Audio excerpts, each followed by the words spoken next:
I'm Brittany. I'm standing here in the grand ballroom of the Palmer House, surrounded by the aftermath of a storm I've been brewing for months. The air is thick with tension, and the whispers of scandal are like a symphony of shock and disbelief. I look around at the faces of the partners and their spouses, all eyes on me and the man who was once my husband, Ethan. It was just a few hours ago that I arrived at this quarterly partners' dinner, dressed in a black Valentino dress that I bought after my last promotion at my old job. Ethan, still in his robe, was struggling with a coffee maker when the doorbell rang. A process server stood there, handing him a thick envelope. "You're divorcing me?" he roared, his face a mask of shock and anger. As I look back on the events that led me here, I'm reminded of the day my world started to crumble. I lost my job at a well-known financial firm, and within just 3 days, Ethan, a wealthy hedge fund manager, presented me with a domestic financial restructuring agreement. He slid it across our marble dining table, just as casually as he would a multi-million-dollar hedge fund deal. From now on, we split everything 50-50ths. "I'll only care for myself," he said, uncapping the Mont Blanc pen I'd given him for our 5th anniversary. I stared at the paper, my coffee growing cold in my hands. For 8 years, our Saturdays had been filled with love and routine. I'd cook Eggs Benedict from scratch while he read the Financial Times, sharing news from his work. The perfect hollandaise sauce, the precisely brewed coffee, and the fresh flowers on the table, it all felt like love. But now, it was reduced to itemized labor in his eyes. I'd always known Ethan was focused on efficiency and optimization. It's what made him successful in the world of finance, but terrible at understanding the emotional side of our marriage. His father, Henry, was a ruthless tech entrepreneur who built his fortune on the backs of underpaid programmers. He died at his desk at 58, leaving Ethan with millions and a skewed view of human worth. After losing my job, I expected support from my husband. Instead, he saw it as a sign of weakness. That Tuesday evening, when I told him about the layoff, he barely paused from his work on the 3 monitors in his home office. He promised we'd figure it out, but I could see him calculating how long my severance would last on our joint account. A few days later, as I was still processing my unemployment, Ethan presented me with that contract. I signed it not because I agreed, but because I knew it was the start of a battle. I took photos of every page and started cataloging our assets and his hidden financial transactions. I texted my sister, Lily.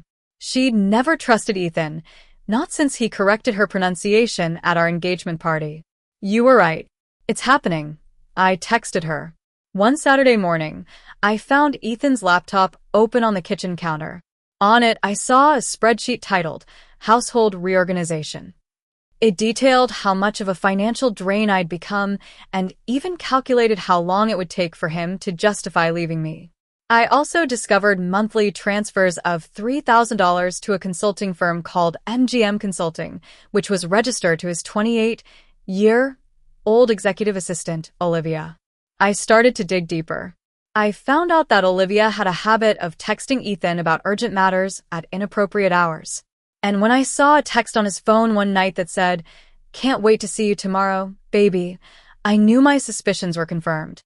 I took a photo of the screen and added it to my evidence folder. I decided to fight back. I transformed our dining room into a command center and created a 47-page document titled Marital Asset Utilization Framework. It detailed all the unpaid labor I'd done over the 8 years of our marriage, including hosting dinner parties for his clients, charming investors at golf tournaments, and providing investment strategies that he'd presented as his own. When Ethan returned from golf that day, I presented him with my document. His smirk faded as he read through it. The total of $347,000 in uncompensated labor calculated at market rates shocked him. He called his friend Marcus for a legal opinion, and Marcus told him that I had a strong case. Ethan still didn't understand the gravity of the situation. He thought he could outsmart me, but I had more tricks up my sleeve. I reprogrammed our smart home system, creating Brittany Zone and Ethan Zone. His access to certain things, like the shower and the coffee maker, was restricted. One Sunday, I decided to document Ethan's attempt at self-sufficiency. He went grocery shopping for the first time in our year marriage. I followed him to Whole Foods and watched as he made a series of expensive and naive choices.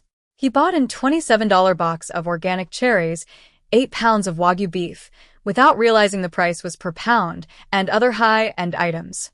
His total bill came to $438.67 for 1 week's worth of groceries for one person. The next morning, he had an important breakfast meeting with Japanese investors. But he couldn't access the pre-made breakfast sandwiches in my locked refrigerator section. He ended up ordering a $85 delivery, which made his investors wait for 23 minutes. That evening, I found him eating cereal because the expensive Wagyu beef had gone bad. I continued to gather evidence. I discovered that Ethan had been billing his firm for Olivia's consulting fees when she provided no actual services. The invoices were fake, and it was enough to trigger an internal investigation. Then, Ethan's mother, Amelia, entered the picture. I saw her at a restaurant when I was following Ethan and Olivia. She knew about their affair and gave me a flash drive with 6 months' worth of security footage from the company building. She also shared her own story of how Henry had an affair with a younger woman when they were married. She had fought back by moving 70% of their liquid assets into trusts he didn't know about. Amelia also showed me the prenuptial agreement template that Ethan had used, which had a financial deception clause. Any undisclosed financial transaction over $5,000 that affected marital assets could trigger the immediate forfeiture of claims. Ethan had been making monthly payments of $3,000 to Olivia for 6 months, a total of $30,000, all documented. I hired a lawyer, Patricia, and a forensic accountant, Kiko. Together, we built a strong case against Ethan. We found out that he had been moving money to Cayman accounts and Swiss, numbered accounts for 2 years. He had also taken out a $2 million life insurance policy on me 6 months ago, when I was unemployed and supposedly unstable. On the day of the quarterly partners' dinner, I made my grand entrance. Ethan arrived with Olivia on his arm. A bold but foolish move. I confronted Richard, the managing partner and Ethan's cousin, about the embezzlement. I handed him an envelope with evidence of the fake invoices and Olivia's lack of actual consulting work. Amelia, in her Chanel suit, stood in the doorway and announced that Ethan was removed from the board for conduct unbecoming a family member. Richard also announced that Ethan was suspended pending an investigation of financial irregularities. Now, as I stand here in the ballroom, I look at Ethan, a broken man. His career is in ruins, and his reputation is shattered. The settlement conference is scheduled for Thursday. I know what I want. The penthouse, half of all assets, including offshore accounts, and $347,000 in retroactive compensation. 3 months have passed since then. I kept the penthouse and redecorated it, removing all traces of Ethan's cold minimalism. Lily helped me bring in second-hand furniture, plants, and local artwork. One morning, Lily texted me a screenshot from Olivia's Instagram.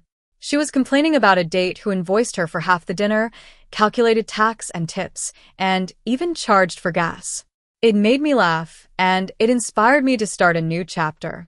I launched Equal Means Everything, a consulting service to help women recognize and document financial abuse in marriages. My website went live, and I started getting inquiries. My first client was Senator Catherine Walsh, whose husband controlled every penny of her life. I showed her how I'd fought for my rights, and within 4 months, she had her own accounts, credit cards, and a post-nuptial agreement. 6 months after the divorce, Amelia invited me to her annual charity gala. As I walked into the ballroom, I saw Ethan, a shadow of his former self. He approached me and said he understood what he'd done. I simply told him that understanding and experiencing are different. Then I was presented with a Community Impact Award for my work with Equal Means Everything. Standing at the podium, I looked out at the crowd and said, financial abuse doesn't always look like control. Sometimes it looks like equality. But abuse is abuse, whether it's calculated in dollars or delivered in bruises. Equal means everything. Equal worth, equal respect, equal partnership. As I walked back to my table, I felt a sense of freedom. I'd built something better from the ashes of my marriage. My phone buzzed with another inquiry from a woman in need. Another chance to turn a nightmare into a new beginning.